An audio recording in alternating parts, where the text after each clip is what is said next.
I wanna wake up in the morning with someone new. I wanna do the things they say we.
You don't wanna be with me, but you miss me as soon as it's over. Your name lighting up the screen, but you never come when you're sober. You say you don't like to get this hit, but you play like there's no tomorrow. You just know you want that. I'm feeling up, I feel like I don't come closer. You know I'm happy, baby, but tonight it's not good. I know sometimes it's a hip, don't go for it. Turn me over, put all the car, I'll just get your life.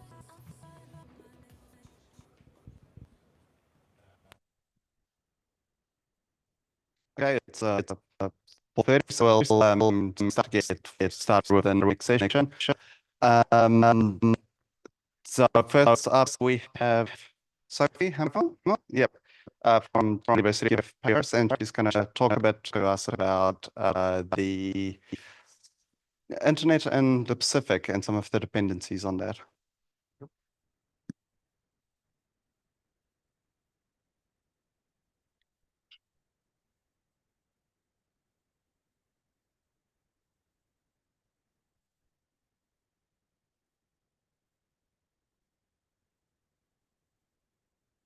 All right. Hello, everyone. So I'm Sophie, and I'm doing a PhD in geography at the University Paris 8. My lab is the French Institute of Geopolitics, within which we have a research project called GEOD for geopolitics of the data sphere. which really focus on the development of on the geopolitics linked to the development of internet networks and new technologies. So today I'm going to talk about how the analysis of data routing can be used as a tool to inform about the geopolitical dynamics and what it tells us about the Pacific Islands network geography and their current connection to the rest of the world.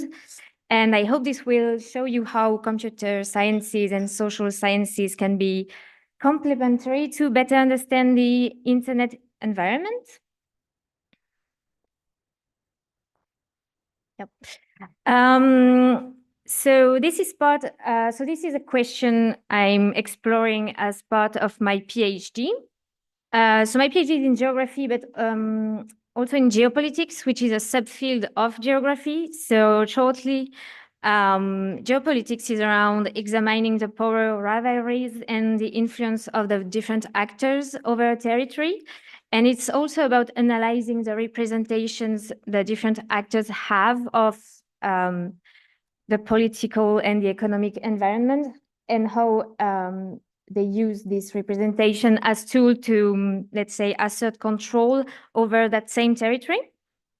And briefly, my PhD is about the geopolitical drivers behind the development of internet infrastructures and networks in Pacific Island countries, and especially on how the cyber-related strategies of Australia as one of the major development partners in the region is actually impacting the development of internet networks in those Pacific Islands, especially in the context of the geopolitical and technological competition with China in the broader Indo-Pacific region. And so for that, I'm studying both the dynamics on the physical layer of internet, looking at subsea cables and domestic infrastructures, such as 3G, 4G, and 5G. And I'm also looking at the logical layer. So I'm mainly looking at BGP data in order to study the geography of the South Pacific data flow and trying to understand what it tells us about the geopolitics in the region. So first, what's the purpose of studying BGP or data routing as an object of geopolitics? So basically, it's giving information on the geopolitical context and the human drivers behind what can appear as only a technically designed network, because BGP policies are basically human-made and controlled, and they are also driven by political and economic interests and ties. And it's also informing on how geopolitics is taking its share in designing internet networks, especially as technical and economic decisions are more and more informed by security concerns. And I wanted to give you some concrete examples of what's been done by some researchers from my lab I'm working with. So first, for example, in the case of Iran, they showed how an authoritarian regime can leverage BGP for geopolitical control. So the nodes you can see here on the graph are autonomous systems, or ASs.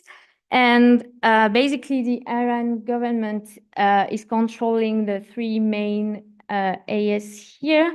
And so they have a sort of kill switch, and they can disconnect the Iran domestic network that you can see here from the rest of the internet here. In any case, they want to do it.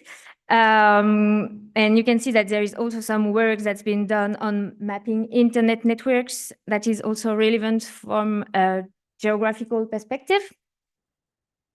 Another example can be this one about Central Asia. So this was made in the framework of a project funded by RIPE. So basically like the brother of the APNIC for Europe, Middle East, and Central Asia. And so the objective of the study was to understand the human drivers, so political, economic, behind the structure of internet networks in Central Asia.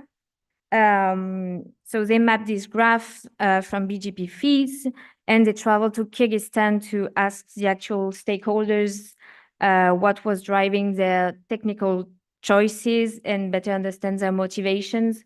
So I won't get into the details here, but it's on the RIPE website if you want to read the study. So back to Oceania now. So I'm in the process of applying this methodology for my PhD, so it's still work in progress. But briefly, what's the method? So it's mainly an inference methodology that involves collecting and analyzing the publicly announced paths of ASCs that derive from BGP policies and IP transit. So we have what's called the DIOD BGP Observatory tool, where we use BGP feeds from RIPE Atlas and route views, and also WHOIS registries for ASC's names and country codes. So it provides an overview of the network at a precise moment, which is also incomplete. And while I'm traveling around the Pacific for my research, while I'm doing a fieldwork, I'm also collecting real-time data through a RIPE Atlas probe. So that's basically a software on my computer that's collecting routing informations. And the last aspect of the method is leading interviews with the network operators to understand what's driving their choices in terms of technical aspects, but also economic and political ones. So I'm now gonna present you some first observations or findings I have, and I'd be happy to have your feedbacks as I don't have a technical background. So if I'm wrong, just let me know. Is it working? No. Okay. So what can we see here is a graph of the South Pacific networks made thanks to our BGP observatory tool. So it's showing the neighboring networks of Pacific Islands. So I sorted out the data only to keep Pacific Island autonomous systems and the existing direct routes they share with other networks, with other autonomous systems. And so the nodes, the size of the node corresponds to the betweenness centrality. So basically, the bigger the node is, the most it is a transit node, let's say, the more traffic is going through this node. And the spatialization is a sort of algorithm that uses the concept of attraction and repulsion. So the more, the bigger the ASC, the closer the ASCs are, the closer they are basically on the network, the more they share neighbors, if that makes sense. So what we can see first is that Pacific Islands ASCs are largely centralized around US and Australian networks here. So it's not a distributed networks. It's really, there is a strong centralization around those major ASCs. And what we can see is also there is like sort of two Pacific spaces I identified. So on the top here, we have the Micronesian and French Polynesian networks that are highly reliant on mainly US ASCs. And on the bottom, you have the Melanesian and most of Polynesian networks that are more reliant on Australian networks. And this is actually mostly matching the subsea cable infrastructure that you can see here.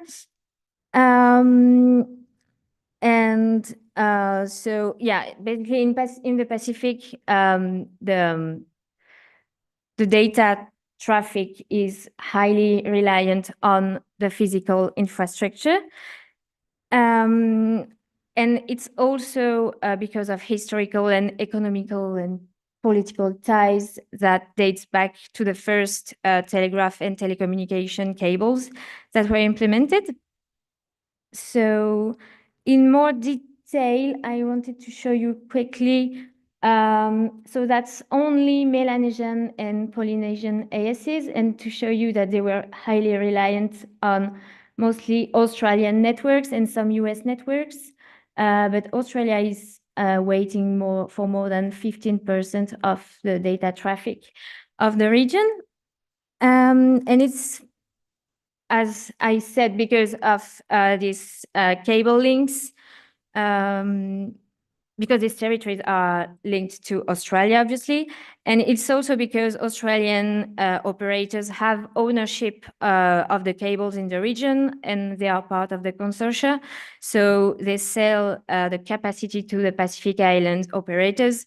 So logically, they share IP transit routes together, more than with other operators.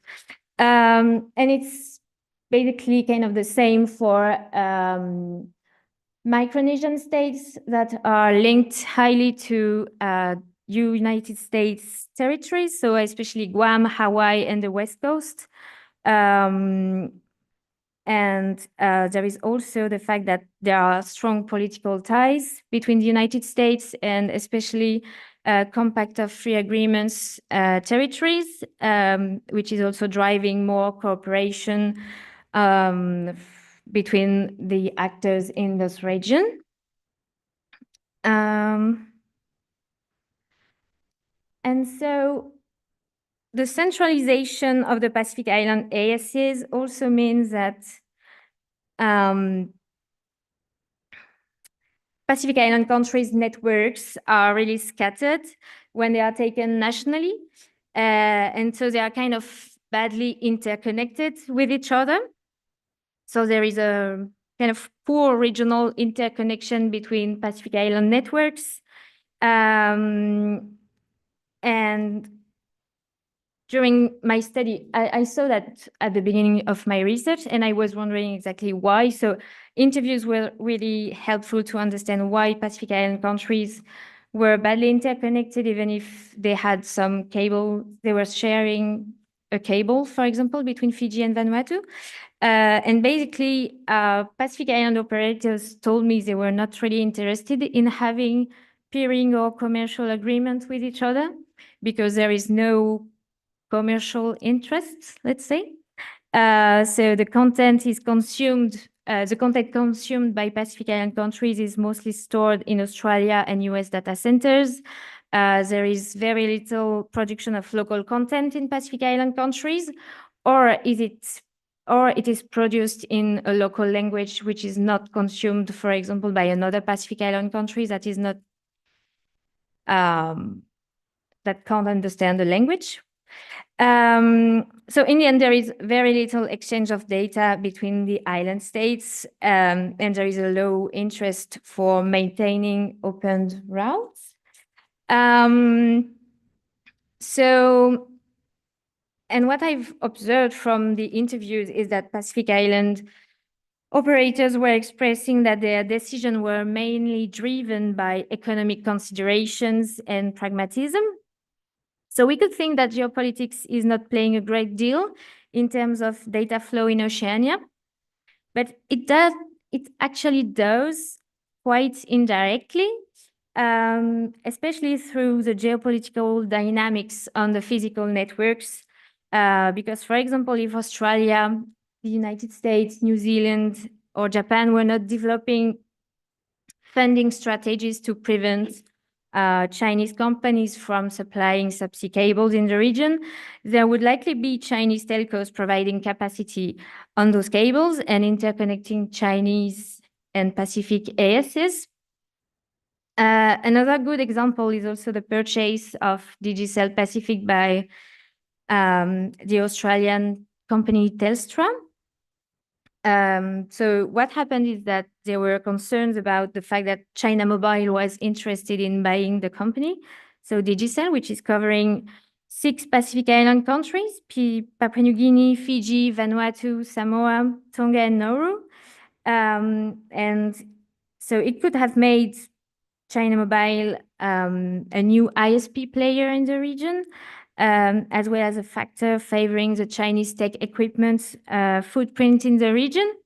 So the Australian government provided a loan to Telstra to help them acquire Digicel Pacific.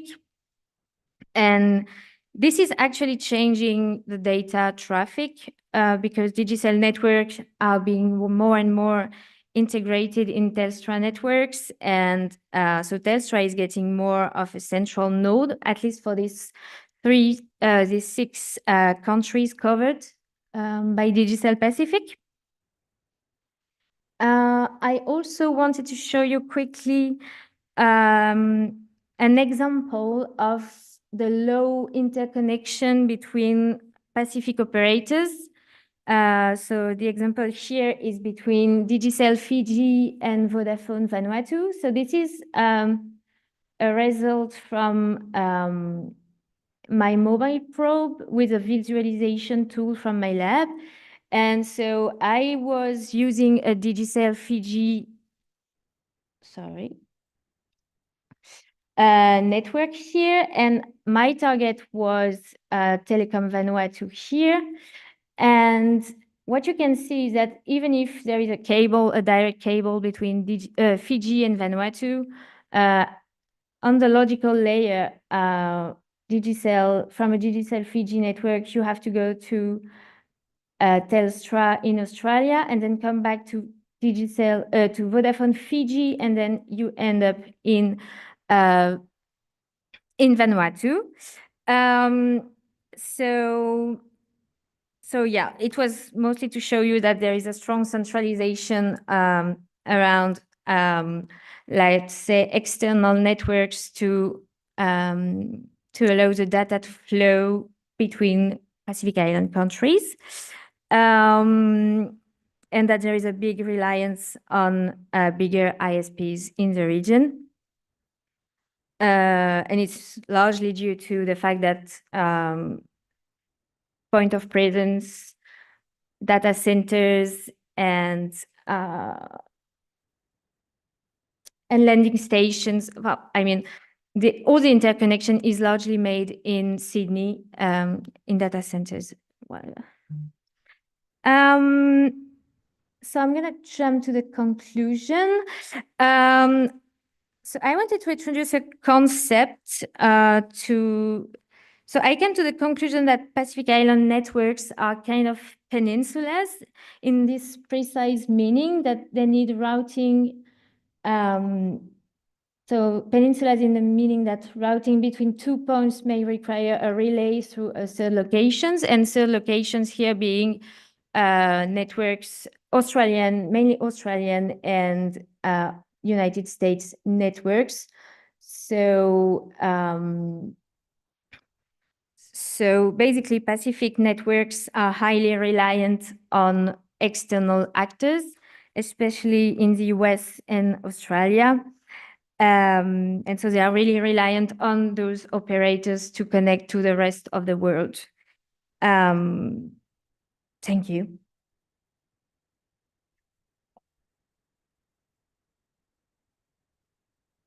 Now we have time for one quick question, maybe. Jonathan Brewer, New Zealand. You mentioned that a Pacific IX project was underway, but if the carriers have no incentive to peer with each other now, who's going to use the Pacific IX? Yeah, I mentioned it in my PowerPoint and I forgot to talk about it. But that's exactly the question I'm asking myself. I mean, it's a project that's led by the UNESCAP, and I know there are some discussions with the different operators and governments, and I'm actually, I don't know precisely what's going to be the benefit of a regional Pacific IXP. I mean, it will be only useful for the traffic between the different Pacific Islands, but they are using it very few. Even in Fiji, for example, one of the operators was telling me that only 1% of the traffic in Fiji was staying in Fiji, so 99% was going out. So if it's like this, even in one country, I don't know what would be the benefit for the region, but yeah. Okay, and we'll thank our speaker again. Thank you. Thank you. So next up, we have Amber McEwen from Oriens, talking a bit about how to create an infrastructure to improve digital equity across education.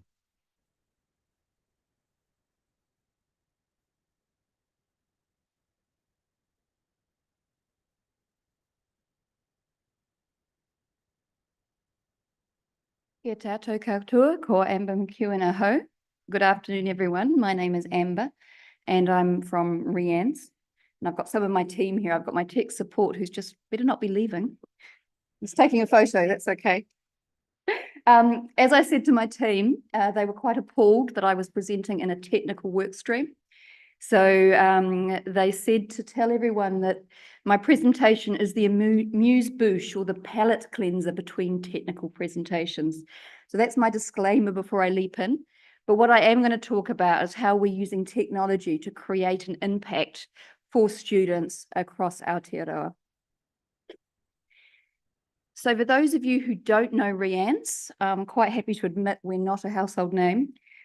We are New Zealand's national research and education network, and there are about 120 of us around the world who work together in a loose federation to enable researchers and educators to study, work and collaborate wherever they need to at any given time. We're a Crown-owned company, so we have two shareholders, the Minister of Finance and the Minister of Science, which means our focus is on creating impact, not generating revenue. And this example that I'm going to walk you through today is one of our work streams, which is focusing on maximising the impact for New Zealand with the resources we have available to us. So Rian's does three things. We enable Aotearoa, which is New Zealand, to study, to research and connect. It's quite simple. For us, connectivity is key because that enables the study and the research. So those of you who are new to New Zealand may not realise that we're only a country of 5 million people. We've got as much land mass as the UK. So we have not many people, lots of land, lots of sheep, as my Canadian friends found out on Monday. So we need to connect to each other. But equally, we're a long way from anywhere. We're 3 hours from the nearest biggest landmass. So we need to connect not only nationally, but also internationally. And the reason connection is really, really important is it drives participation in society today. I'm not going to read out those stats. You can read them for yourselves. But if you think of human beings, we have an innate need to connect. Historically, it was face-to-face. Then it was by the post, telegram, telephones, mobiles, connected devices. But the problem is with each step change in technology, some people get left behind and they get left out of society. And I actually think these stats are very, very sobering when you think New Zealand is a developed nation and we're a wealthy economy. So 8 or 9% of people are not connected in society. They can't contact their friends, they can't do their banking, they can't access welfare services. So when you think about that, that's quite a sobering sort of state of play, and that's something that we need to do better at and work out how to address as a nation. And of course, if there's elements of society who aren't connected or don't feel connected to the society in which they live, that flows down to school children.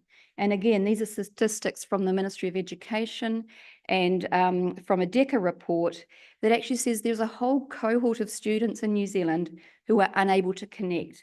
And there's broadly 3 reasons they can't connect. They don't have internet at home or they don't have the devices. That is often linked obviously to poverty. People can't afford to pay for that connectivity.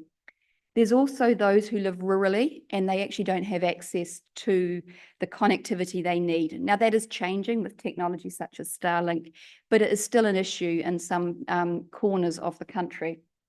And then the final reason is home just may not be a safe space. You could be fully connected, but it might be a home with domestic violence, or it could be an overcrowded situation. So you can't find a quiet corner to tuck yourself away and do your study or your homework.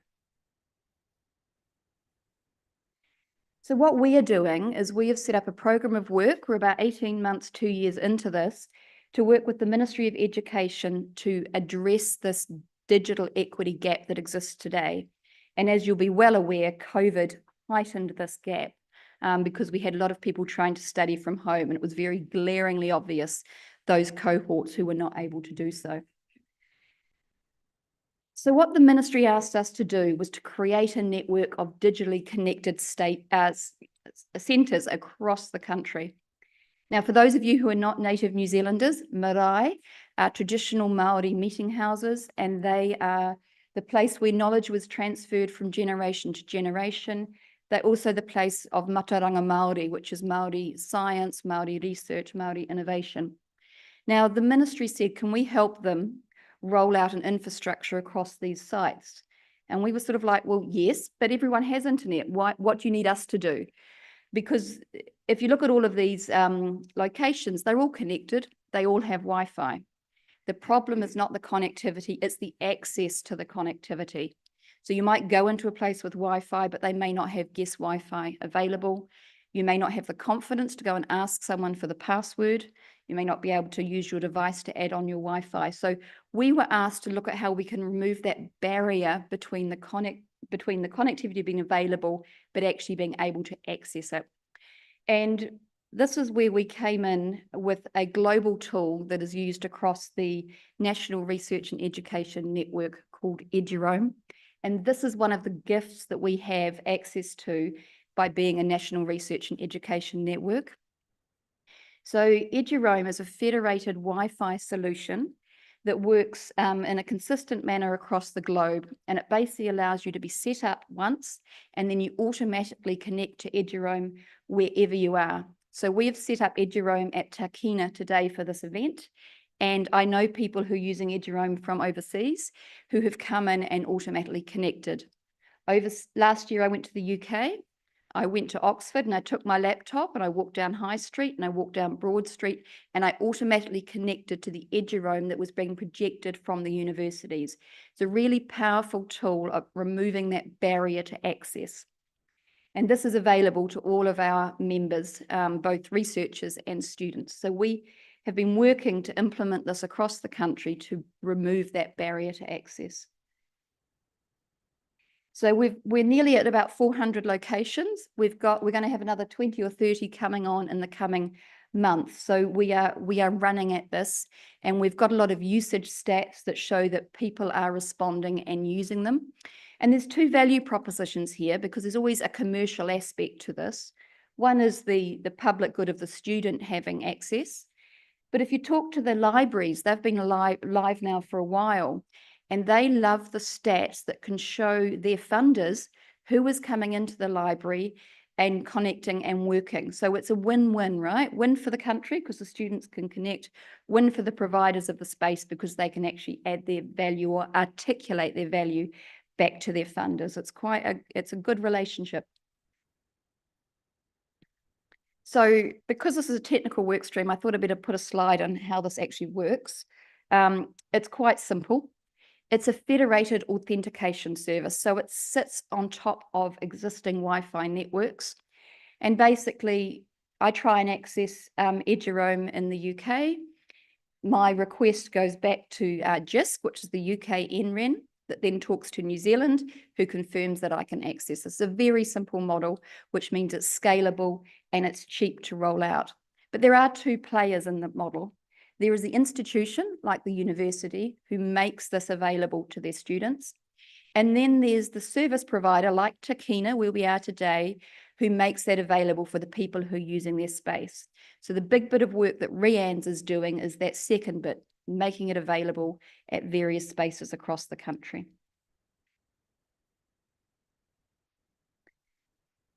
I've sort of said all of this really. It works on the enterprise grade Wi-Fi, so it won't work on your domestic Wi-Fi, but it works. We haven't yet found a corporate Wi-Fi where it won't work, so it's pretty flexible. Though I'm sure there's one somewhere, but we haven't stumbled across it yet. So how are we going bigger? How are we filling in the gaps across the country? So Rhian's is 35 people. We're tiny. New Zealand's not very big, but we do not have the resources to make this available everywhere.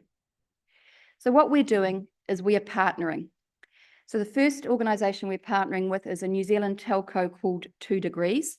We've already worked with them with the library, but what we're trialling with them is an Eduroam in a box concept. And quite simply is it's a box that radiates Eduroam.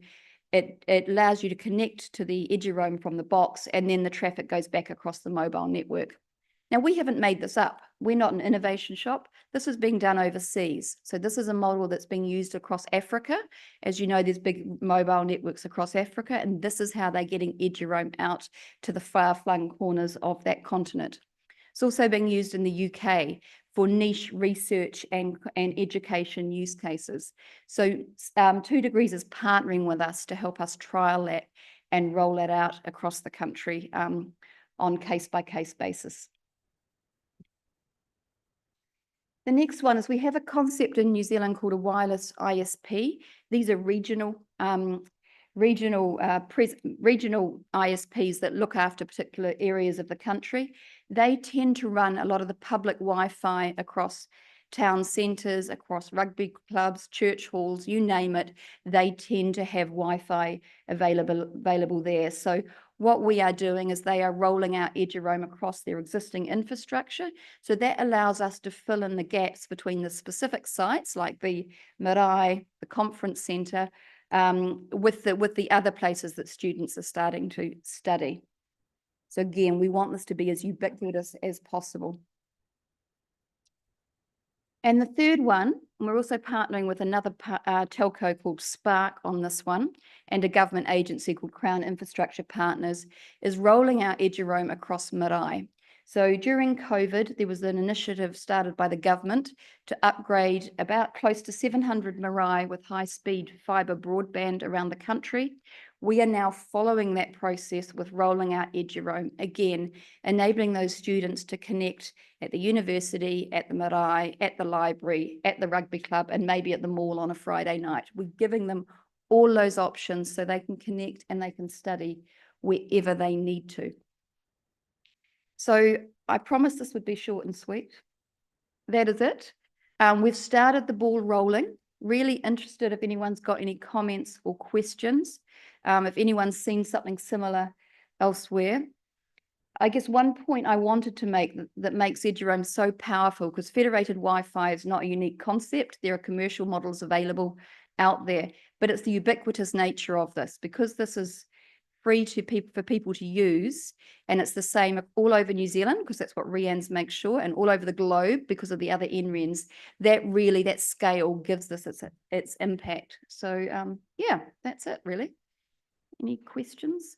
Awesome. Thank you very much for that. We can give our speaker a round of applause. And if anybody has any questions, have time for a couple.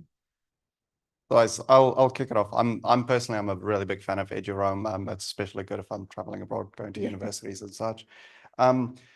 The one thing I wonder, if I saw you had one, hospital that you've already got it deployed at. Is there plans to expand that to more hospitals? Yeah, we're working closely with Te Whatu Ora, which is the National Health Agency, and we have got a plan in place with them.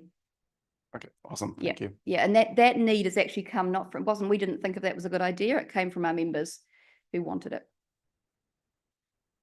Brendan Phillips from Inspirenet. Oh, hi, Brendan. Hi. One of our WISPs. And we host one of your pops as well. Oh, perfect. Thank you. Oh, Aaron. Yep. Aaron, yeah. Where does the bandwidth for the individual Eduroams, like the one in this building, come from? It comes from the provider. In this building? In this building. So Takina provides the bandwidth.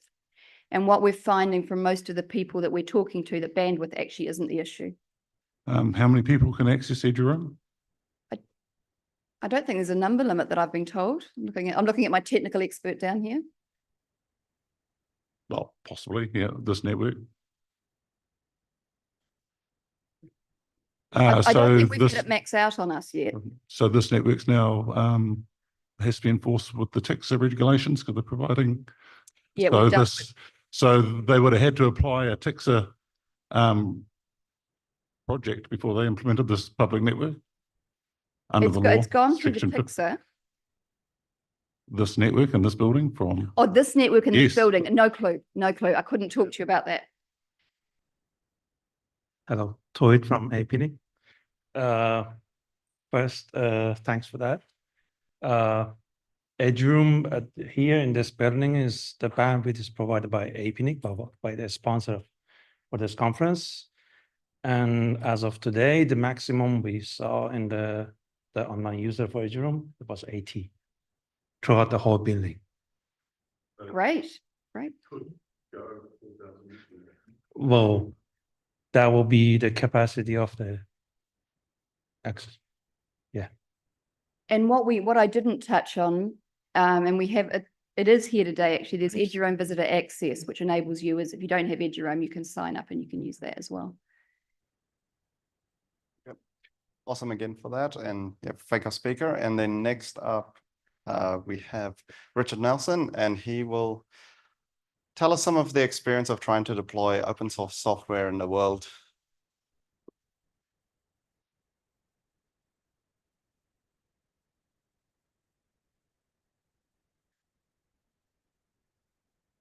Cool. So this, following on framework, is also not really a technical talk. There are technical bits in it, but it's mostly about the story of our journey and the things we've learnt. Open source software, of course, has made big contributions to internet infrastructure. And so our journey has been about trying to make a bit of a contribution from New Zealand at the bottom of the world and take that beyond the national boundaries and, see whether we're useful in any way. So the area we're working in is lawful interception. Lawful interception isn't necessarily front of mind all the time for everybody, so I thought it was worth putting up a little bit of a reminder of what it is. Obviously, it's a tool primarily for police forces and other law enforcement agencies to investigate serious crimes or perhaps national security issues. This is the ETSI, the European Telecommunications Standards Institute definition. We use the ETSI standards, which has a bit of an effect on where we can go. Fortunately, everybody uses ETSI except the US and Russia and China, but everywhere else is ETSI, is these standards. So the project itself is called OpenLI. And OpenLI is, as far as we know, the only open source implementation of the ETSI standards that's available anywhere. I used to be a university lecturer, and the project started in my group, research group at the University of Waikato, and we were paid by some network operators so that they could meet their legal obligations to provide LI services for law enforcement. We had a lot of funders, so we used open source to simplify the IP arrangements. It also worked with what we'd already been doing. We built on top of a lot of our research tools for collecting traffic and analyzing it. And so we had a lot of libraries that were open source as well. We delivered our working version, and then we discovered that it needed to be improved and maintained because it was actually useful. And so that sort of set us off this journey of providing support. We don't sell the software is available freely, and trying to create a financially sustainable project and make something of a contribution. If you're trying to deliver this as a value thing, you need to understand what your value proposition, which means why do your customers need it? And the answer is, of course, they don't. They really don't even want it. To be honest, they're just forced to by local regulations and laws. And so they need to meet the obligations they have. And It's good for society because it helps the law enforcement people deal with, you know, serious criminals, organized crime.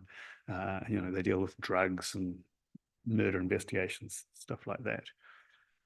Anyway, that means it's really important to know the rules. And so a lot of what we learned is about the rules. Sometimes it's very hard. I don't speak French, and we've been dealing with Pacific Islands, so yeah, we haven't done very much with Nouméa and New Caledonia or French Polynesia. Sometimes the rules aren't enforced, but quite often they are, and there can be quite big fines or costs if operators don't comply with those rules. So I'm going to start with the places that OpenAI has been used and what we've done in those places. And the first experience was New Zealand. This is where we started. In New Zealand, it's pretty simple for us. We know the local rules. There was a law change in 2013, Brendan's favourite act, TICSA. And the regulations compliant to that were published in 2017. And so the law introduced the concept that operators with more than 4,000 customers had to comply, and the regulations suddenly introduced those small operators to the idea that they might have to do ETSI compliant LI. And before that, they had really not examined that possibility at all. So the operators got together through the New Zealand Network Operator Group community, and they combined to fund us. And this was really key, not so much the money. You know, a lot of open source projects start with no money, just volunteer time, but it was really about the testing.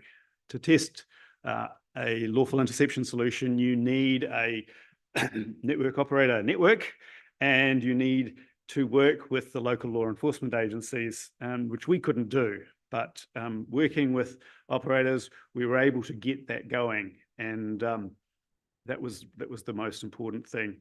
The law enforcement agencies, or particularly the registrars and their staff at the time in particular, learned to talk to us, and they were really, really useful as well. One of the things we discovered in New Zealand is that although the network operators were all required to comply with ETSI, not all of the law enforcement agencies did at the time. And so we had to add a feature to write out PCAP files. We've got to the point now where that's not necessary, but it turns out that PCAP output is really good for diagnosing things. And so if you're in an area where your legislation allows you to look at stuff using your LI infrastructure, it can be a really useful diagnosis tool. Europe has been our next sort of biggest sort of successes. Germany has been really interesting, not to try and stereotype them, but they've got really well developed regulations and processes. They have separate agencies for different kinds of connections. They've got some specific national regulations and that required extra customization. They did a bunch of testing and found some things that nobody else found. We've been approved for voice intercepts. We agreed with an operator there, an email operator there, that we would add email support to OpenLI. This possibly was not our best decision. Email's hard. It's a really difficult standard with lots of flexibility and does lots of different things.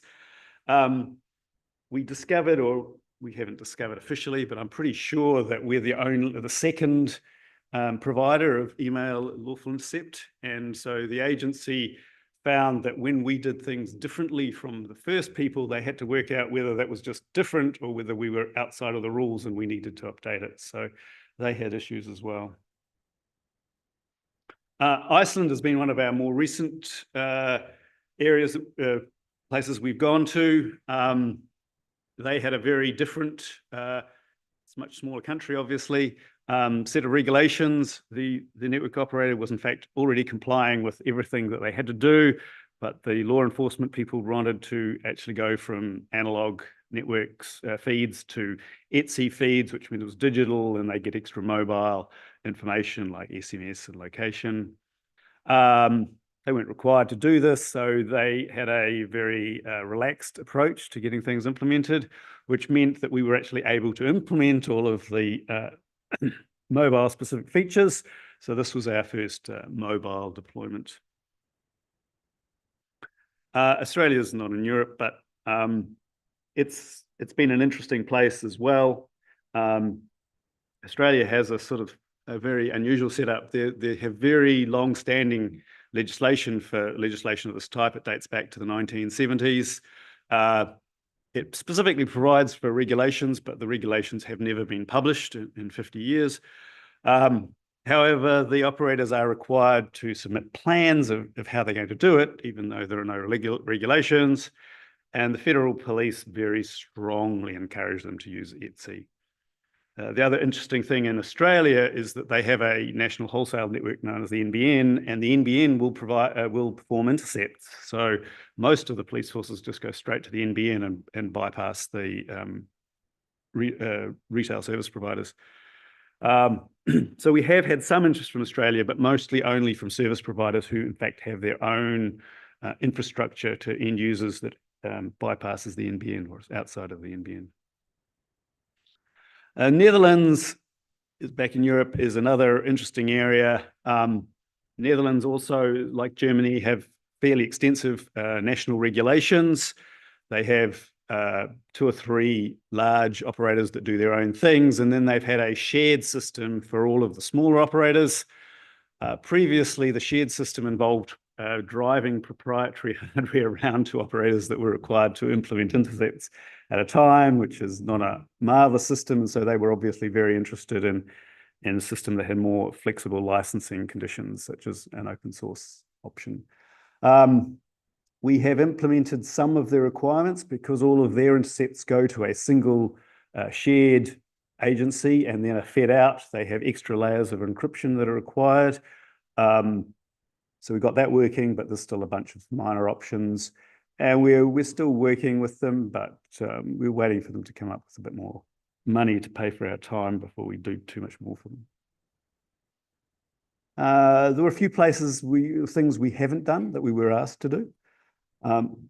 Austria was interesting. When you have SIP, very often when you're routing SIP, you rewrite prefixes and the intercept SIP URI gets changed at various times. But it turned out that the agency there didn't like that very much. They had trouble associating some of the rewrites with the original intercepted number, if you like. And so they requested that we add an option in OpenLI to rewrite the SIP URIs to the original intercept number. The thing about LI is one of the possible things that can be done with it is it can be used as evidence in court. So it's actually, you want to be able to demonstrate that what was output from your LI system was exactly what was on the wire when it was picked up. And so options to rewriting things didn't seem like something that would go down or could go down very well in other jurisdictions. So in this case, we just talked to the staff and said, there's some functions here that if you rewrote, you might get the effect you want, but we didn't do it before ourselves, and it's not in the standard distribution.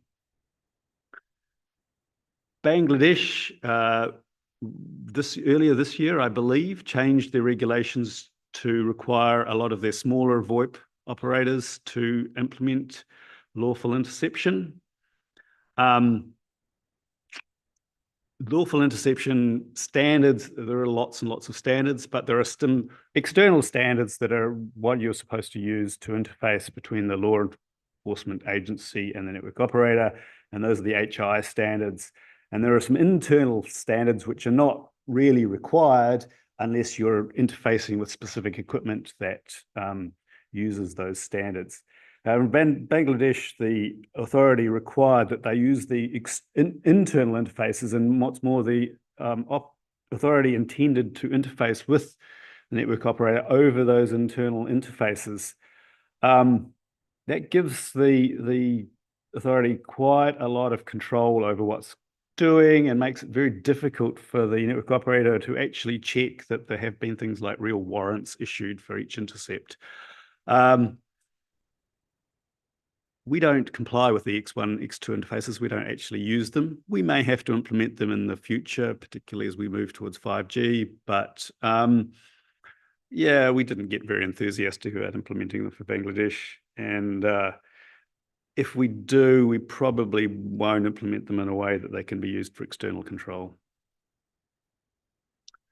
We've had a bunch of weird interactions at times. Many of you will remember that there was a coup in Myanmar and a junta took over.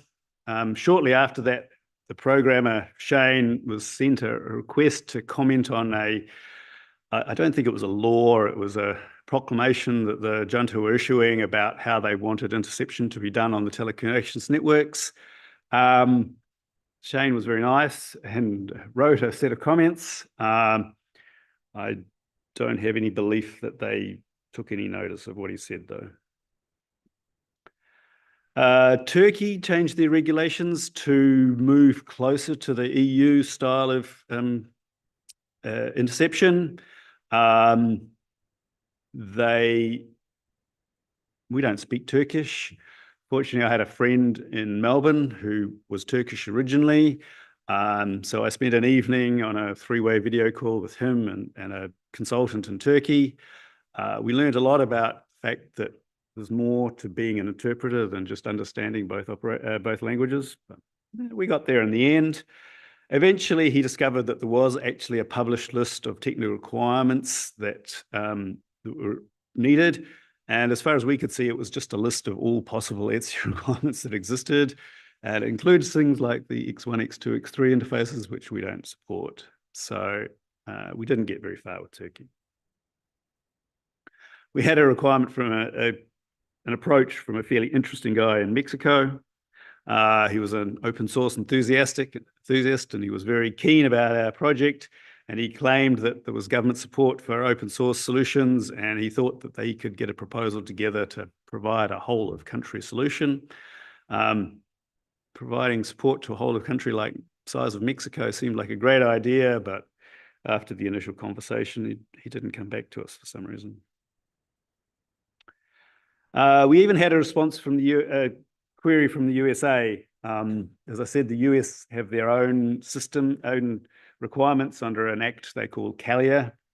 But this was from a startup that was bidding to provide some mobile applications to some US mobile provider that he wouldn't specify to us at all. And he said that he was required to provide the ETSI standards.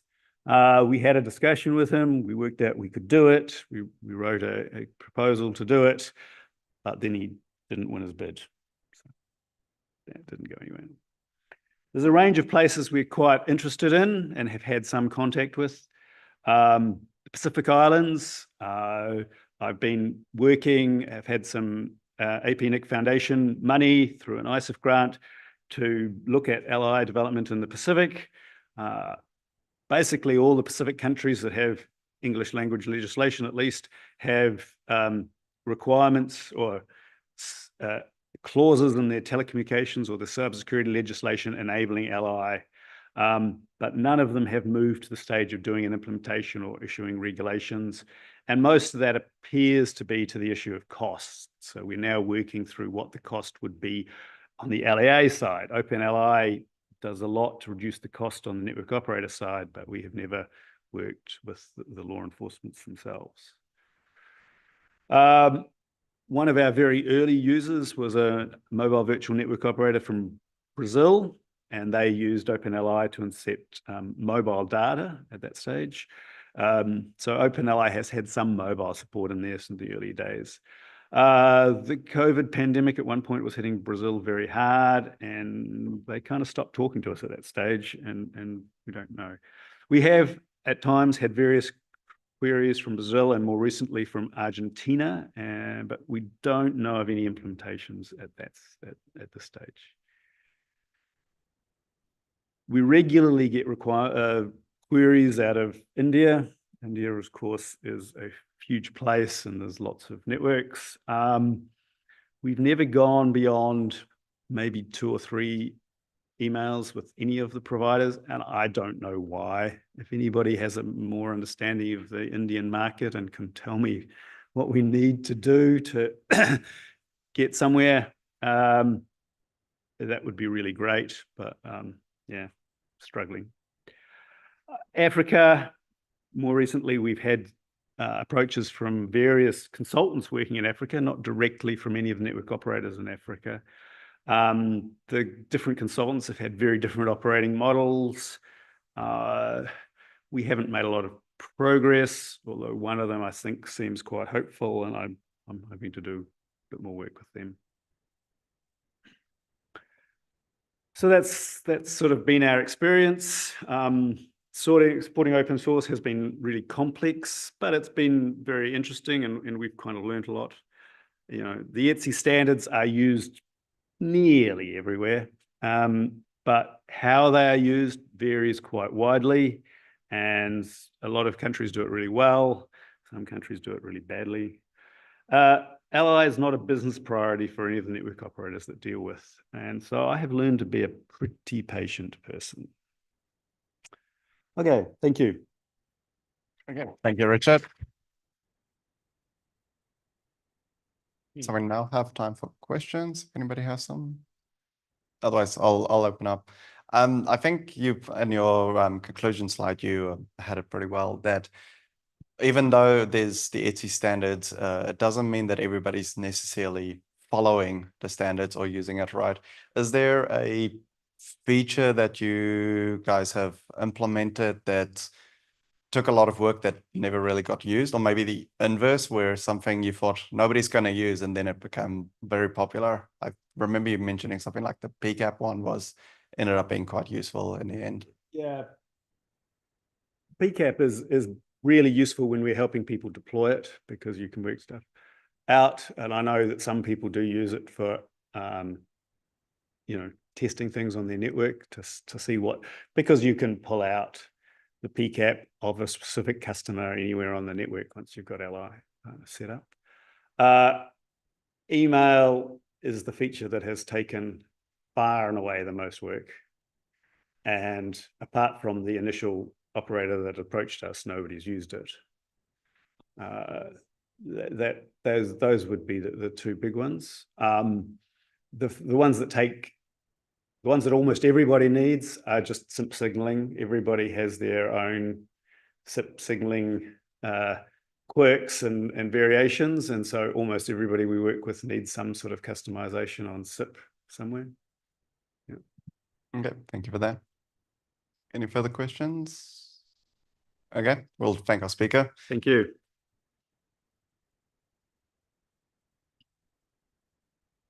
And then for our last presentation, we've got a remote presenter, which I believe is here, on Nguyen.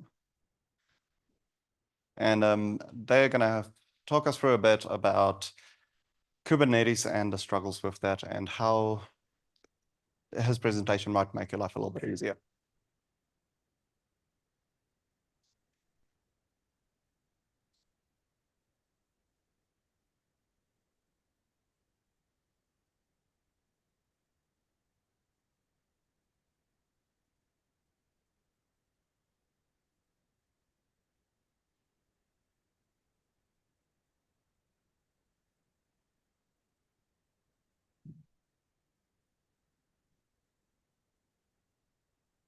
Can you share your screen?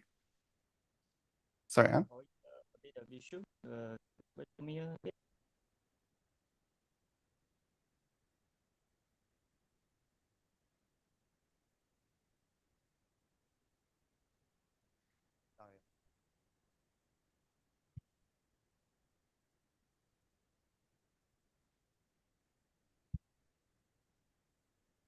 We can see your screen, but can't see your presentation. There we go. Thank you. Yes, so hello everyone, and welcome to Probing the Black Box, debugging Kubernetes, networking with basic tools and techniques. And my name is Nguyen Việt Anh, and I'm currently working as a DevOps engineer at Viettel Network in Vietnam. So today is my pleasure to present to you a very interesting topic, and that is Kubernetes networking. So a bit of context why on why I choose this topic. So in the early days of operating Kubernetes, my team encountered an incident related to Kubernetes networking. And at that time, we were very confused, didn't know what to do to debug the errors, let alone fix it. So our final solution was to reinstall the entire Kubernetes cluster. And after that, my boss asked me, I thought Kubernetes was a state-of-the-art platform that with all that automation and self-healing stuff, why do I feel like it's a black box that I can see inside? So it was from this question that I have the motivation to choose the topic of today's presentation. My presentation is divided into 6 parts. First, I will briefly introduce Kubernetes, and next we will learn about the basic concept and components of Kubernetes networking. Then we will take a deep dive into the world of Kubernetes networking, explore how it works and common issues that may arise. Next, I will share some debugging techniques for Kubernetes, and we will have a small demo example to show you how to apply the technique. And finally, I will summarize the key points of today's presentation. For those who don't know, Kubernetes is a portable, extensible, open source platform for managing containerized workloads and services that facilitates both the declarative configuration and automation. And it was created by Google, then donated to the Cloud Native Computing Foundation in 2014. Kubernetes provide many features such as automating application deployment, self-healing, auto-scaling, and all that stuff. But in addition to the benefits that Kubernetes brings, it also brings many new challenges, many from its complexity and level of abstraction. Kubernetes has many abstraction layers that hide the specific implementation details, making it difficult for beginners to understand and debug it when problem arise. And one of the most common issues that you may encounter when working with Kubernetes is networking. And in the next section, we will learn about the basic concept that make up Kubernetes networking. So in Linux, network namespace are a way to create virtual network environment, providing network isolation for process. In each namespace, like a copy of network stack, including network interface, IP address, routing tables, and firewall rules. Network namespace are the first component that builds container networking, allowing containers to have a separate network stack. Second is the virtual network device. So in a nutshell, that in Linux, network device can be virtualized using technology such as like virtual Ethernet pairs, bridges, and tunnels. And the third is overlay network. Overlay networks are virtual networks that routed on top of the underlying physical network infrastructure, often supported by software. Overlay network address the limitation of the physical network, such as device dependency, location, and configuration complexity. In Kubernetes, pod represent the smallest deployable unit. A pod consists of one or more containers that share common network and storage resource. So to allow pods in the same cluster to exchange information with each other, when designing the network, the development team has proposed the following model. First, pods have IP address. Second, pods have on the node can communicate with all pods on all nodes without network address translation. And third, agents on a node such as system daemons, kubelet can communicate with all pods on that node to serve health checks and monitoring. But Kubernetes does not directly provide the network solution, but define a standard interface called Container Network Interface, or CNI, that third parties can implement to provide even network solution for the Kubernetes. And some of the popular CNI plugins today are Calico, Flannel, Weave, or Cilium.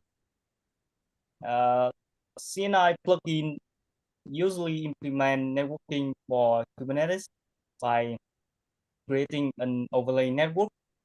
So they can operate at layer 2 or using protocols such as virtual extensible LAN, or layer 3 using IP in IP protocol.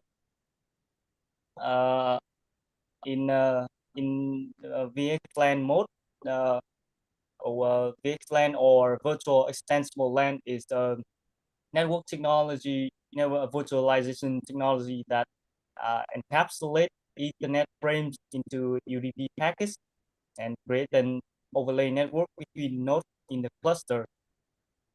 And in IP in IP protocol, IP in IP protocol creates a tunnel between nodes in the cluster by encapsulating IP packets into another IP packet. Then they can be routed on top of the underlay network. DNS resolution in Kubernetes. So in the Kubernetes, pods are ephemeral, meaning they can be created and deleted at any time. Therefore, using an IP addresses to communicate between pods is not a good solution. Instead, Kubernetes use built-in DNS servers to resolve domain name into IP address. The core DNS is the default DNS server used in Kubernetes, usually deployed as a deployment with multiple replicas to ensure high availability and fault tolerance. As we discussed in a previous section, connecting directly to pod via pod IP address is not a good solution. Instead, Kubernetes provide an abstraction layer called services to provide a stable and reliable way to connect to pod. There are a few types of services in Kubernetes, as you can see on the slide. So to provide load balancing for services, Kubernetes uses kubeproxy, an agent running on each node in the cluster. It updates changes from the Kubernetes API server and configure the corresponding network rule. kubeproxy has 3 modes. User space mode that been deprecated. IP tables mode that use IP table rules to route traffic to backend pod, and IPVS or IP virtual server to provide load balancing for services. In IP table mode, basically when in the NAT table in IP table, kubeproxy will create the kube service chain and the kube SVC subchain corresponding to the each service. The kube SVC chain will contain DNAT rules to change the destination of the packet to the backend port of the service instead of the cluster IP. The backend ports are randomly selected with equal probability for each backend port, providing load balancing for the service. And in IPVS mode, the kubeproxy will update the IPVS configuration on each node to reflect the current state of the service in the cluster, and virtual services are created for each service, and real servers corresponding to backend pods are added to virtual service. And some common issues with the communication between pods may include pod cannot communicate with another pod, or pod cannot communicate with service, and agent cannot communicate with pod on node. To resolve that issue, we need to follow the path of the packet to identify the issue, divide the path into segments, and use packet capture tools to pinpoint the problem. And after that, we check and update the file rules, network policy, or routing table accordingly. And subnet of pods, service, and nodes must not overlap. Some of the common issue with DNS resolution may include DNS pod failure, common communication issues, misconfiguration of domain name, or DNS pod scaling. So to resolve that issues, you need to check the status of DNS pod, log and configuration, check the connectivity using method described earlier, and check the configuration of domain name used by the application, and monitor the resources and performance of the DNS pod. Some common issues with load balancing may include the service endpoint misconfiguration, communication issues, or limitation of the kubeproxy mode, and the readiness probe of pod are not configured. So to resolve that issue, you need to check the service and endpoint configuration, check the connectivity between pod, consider using IPVS mode for kubeproxy, and check and configure the readiness probe for pod. Some step-by-step debugging technique.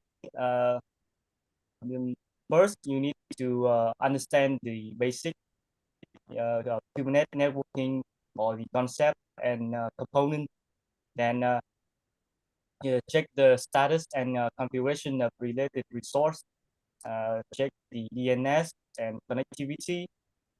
After that, review the network policy and firewall rules, and analyze network traffic using tools. And if you need, you may need to collaborate to support from other teams. And after that, you can apply changes and verify the result. And remember to document troubleshooting steps for future reference. Some basic tools to debug Kubernetes networking may include kubectl, CRI-CTL to check Kubernetes resources and container status, NSEnter to enter network namespace for debugging, IP-link and IP-route to check network interface and routing tables, NSLookup or DIP to analyze DNS resolution, ping and trace route to check network reachability, to capture and analyze network packets. You can use TCP-dump or T-Sharp. Netstat and SS to analyze network connection on node, and IP tables and IPVS ADM to manage firewall rules and IPVS configuration. In this demo, I will perform the demo example of debugging Kubernetes networking using technique presented in the previous section. So the scenario is that the front-end application part cannot call the back-end API of an internal service. The log shows that the front-end application part timing out when calling back-end API service. And this application is running on a Kubernetes cluster with the Planel CNI plugin. First, you check the status of and log of the pod. It seems that parts of the front-end and back-end API service are running normal. No error are found in the logs except for the timeout issue. And you verify the service endpoints. The service endpoint configuration is correct and has sufficient endpoint. We check the DNS resolution. DNS resolution fails for the domain name of the service. So there may be an issue with the DNS service. I checked the network policy, but no network policy are applied. So traffic should be allowed between pods. The DNS pods are restarting frequently, indicate that there are an issue with the DNS service. After I check the DNS deployment, the deployment has resolved constraint that has exceeded in the memory limit, causing a frequent restart. And I update the increase the memory resources, resolving the issue with frequent restart. But after that, DNS resolution is successful, but the application part still cannot call the API service. Requests are still timed down. So I use tools, packet analyze tools to capture packet between nodes. So network packets have left the source pod, but have not reached the destination pod.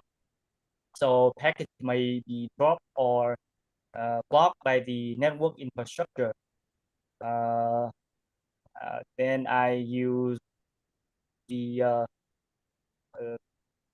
packets did leave the source node, but reach reach the destination node, but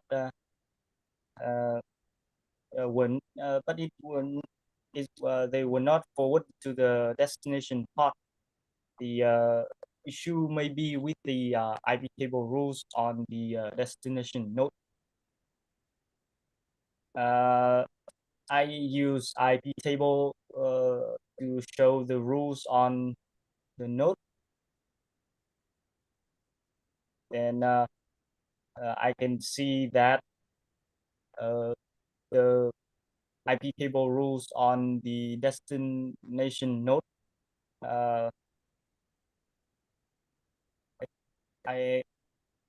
As you can see, I can capture on the destination node that the IP table on the destination node blocking the UDP traffic on port 8472, which is used by the Planel CNI plugin for communication between nodes.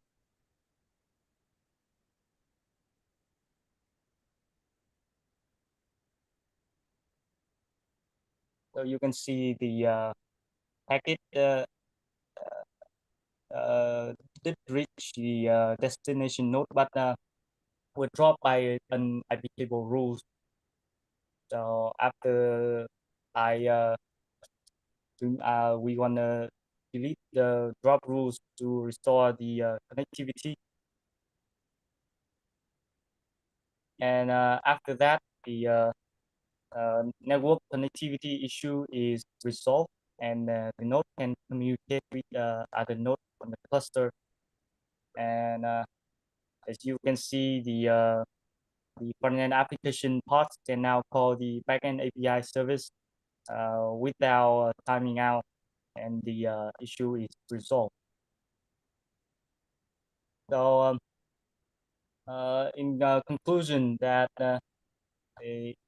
so in this presentation, we have learned about the importance of networking in the operation of a Kubernetes cluster, the basic concept of Kubernetes networking, including container networking, CNI plugin, overlay network, and the Kubernetes networking model, and specifically understand how Kubernetes networking works, including how to create an overlay network, how pods communicate with each other, how DNS resolution works, and the load balancing mechanism. And I have provided a specific debugging method and technique to identify and resolve common issue with the Kubernetes networking. And thank you for your participating and paying attention. If you have any questions, please feel free to ask. Okay, thank you, An. Can we give him a round of applause? Then any questions? Or just your name and affiliation? Hi, thanks for this presentation. I'm Vicki Risk from isc.org. We produce some open source network infrastructure applications, the Bind DNS server, and a couple of DHCP servers.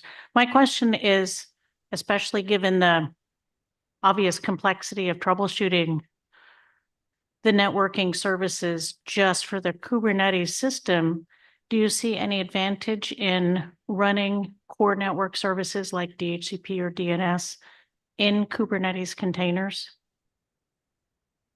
Yes.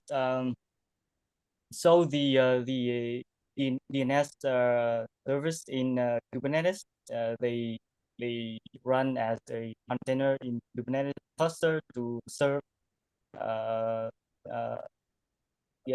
The idea is they serve only to resolve domain name of the service in the cluster, and they usually they don't use it for like other purpose, or mostly they don't use it for other purpose. So so my point is they only use the DNS serve the DNS in Kubernetes cluster to serve to resolve the domain name of service. They don't use it for another purpose. The DNS query can they can integrate with another external like DNS server to resolve the other domain name of external service. So does that answer your question? Not really. So I guess I'm watching your presentation. I can see reasons why people might want to containerize these services, especially if they want to be able to scale up and scale down at different times of the day, or to handle, for instance, denial of service attacks, any kind of reason they might need additional capacity. But you have to balance that with the fact that if your network DNS service is relying on your Kubernetes DNS service, it's like a lot of turtles, to troubleshoot. I was just curious if you had an opinion about that.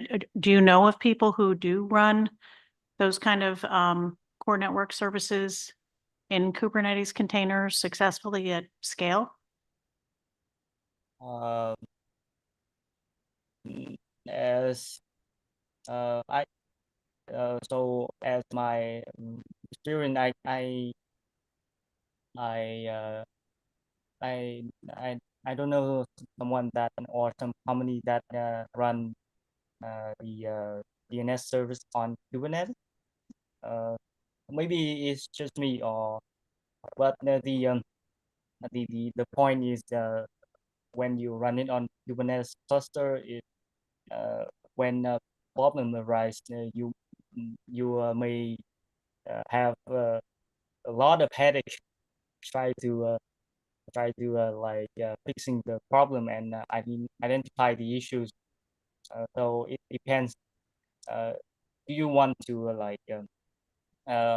auto scaling or that how to deploy the DNS service or that stuff, or you just need a reliable service? Okay, thank you. Thank you for your question. Thank you. Any further questions?